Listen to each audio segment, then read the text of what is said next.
It comes complete and it can work with generators up to 800 watts. There's two things I don't do a lot of do-it-yourself out here at Piney Grove. One is plumbing. I try not to do too much pressurized plumbing unless it's outside underground where I can fix it. I try not to do plumbing in the house. And the second thing is electrical work. I understand a lot about electricity and how it works, but I don't trust myself to wire up buildings, even outbuildings like a pole barn. So for most electrical work, I hire an electrician, and today is no exception. We've already got a generator set up on the house out here. We haven't demonstrated or used it yet, but that video is coming. But on that electrical panel, we have a 50 amp plug and also an isolation switch inside of our main panel that will disconnect from on-grid power and switch the inside panel over to off-grid or generator power. So our well is up the hill there, covered in plastic to protect it from the weather. And then our second well is inside this building with the pressure tank. And what we want to do is run our well in addition to the home via generators. We already talked about the 50 amp setup on the house. Well, we're going to put a 30 amp generator hookup here. So what we're going to install in the mega shed is this Reliance transfer switch. It comes complete and it can work with generators up to 800 watts. And that's more than enough to run all the lights in this building and also the water well. And both water wells are 30 amp circuits from that box right there. So the kit comes with this transfer switch that allows up to 6 circuits and also the outdoor power receptacle or plug. And my electrician's going to wire all this up. He's going to put that panel right here, then determine which circuits we want to run. We get 6 circuits to work with, and then he's going to go through the metal here and put that plug on the outside. So we have several generators. We have a Kubota 6500 generator, so this could be used to power the well if we needed it to. And we have a Champion 15,000 watt generator, and this is the one we're going to use to power the house. And if you look right here, there's a chart. This chart shows you the amount of wattage needed for most things that you're going to run. Travis has treated our family so great over the years, and he finds time to come and do these little jobs. And that's what's difficult, is getting folks to do these little jobs, because there's plenty of big work lined up, like big buildings like this and houses and stuff, and that's what people want to concentrate on. But we got real fortunate to find Travis, and he agreed to install both of these switches today for me. So this power comes in from the meter outside and energizes this bus bar, and then these breakers are attached to this bus bar, and they feed whatever needs to be fed. And in this case, it'll be the well and the lights here inside the shop. So what he does is he takes these wires, and I'm not going to tell you how to wire this because we had to look at the wiring instructions to make sure we got it correctly. But these switches will either have this bus right here, which will be powered by the generator, if it's powered at all. And these switches either will be line power, which is your grid power, or coming through your meter box, or it'll be off, or it'll be generator power.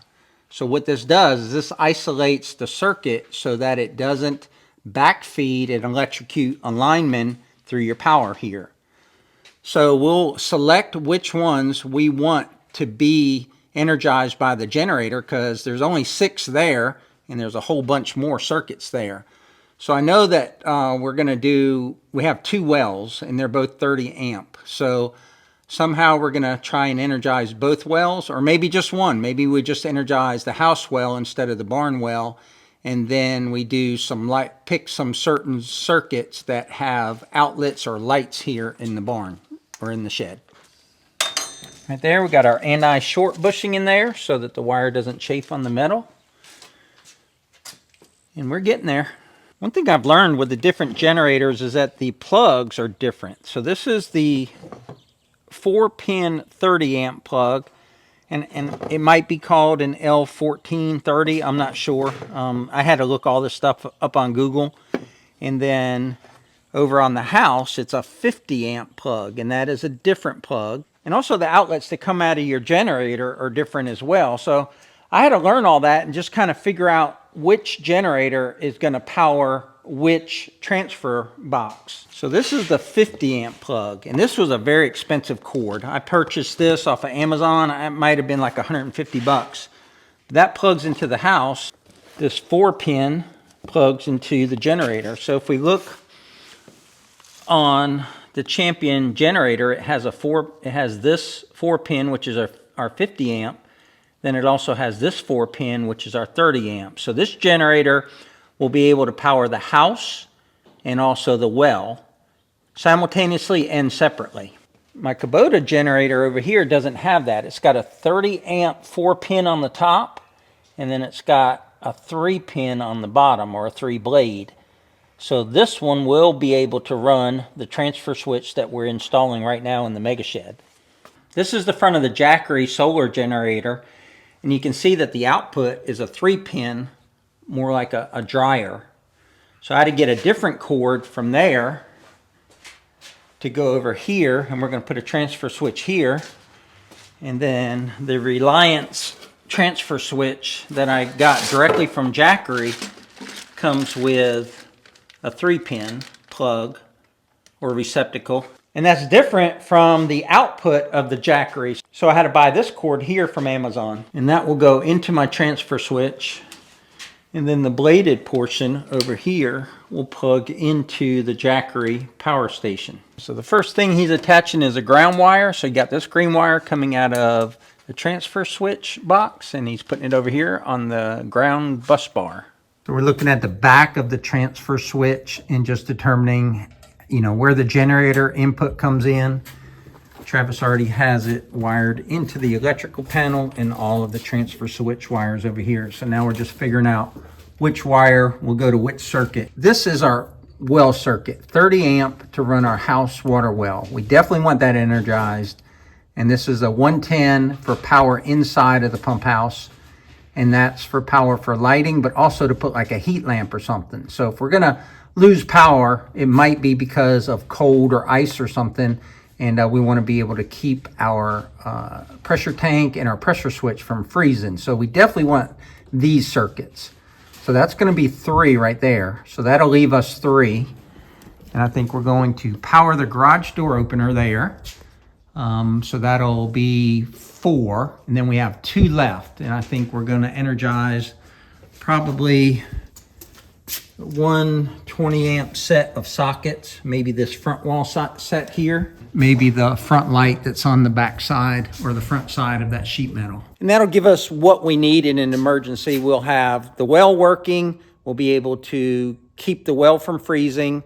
And we'll have a little bit of lighting in here and a little bit of power. Some of the wires are bigger or thicker than others. So he's determining which ones are which right now. 12 gauge or 10 gauge.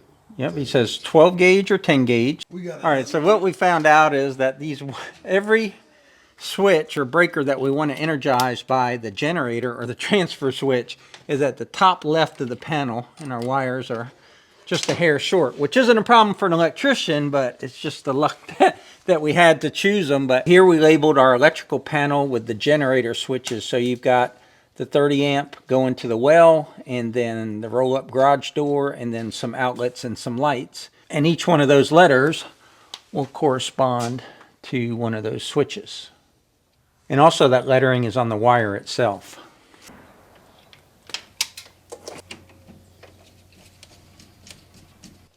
Okay, we're wiring up the second breaker coming from the transfer switch. All right, to show you how this works, he takes that red wire that comes out of the transfer switch and he connects the black together. And right now, switch number 3, which is the lights in the building, is in the off position. And also the breaker for the transfer switch is in the off position. So as soon as he gets that bug nut done, he'll turn this switch down to line, and it'll bring power from there through the switch out to the lights. Let's watch. And there they go. We have lights again. So we've got 3 done, and we got to do the well and the other one. And these are A, B, C, D, E, F, and A, B, C, D, E, F here. Just make it easier because you know you're never going to lose power when it's nice and sunny outside and you can read that. All right, we're buttoning it back up. All of the power is run through the transfer switch over to the main breaker, or I guess vice versa.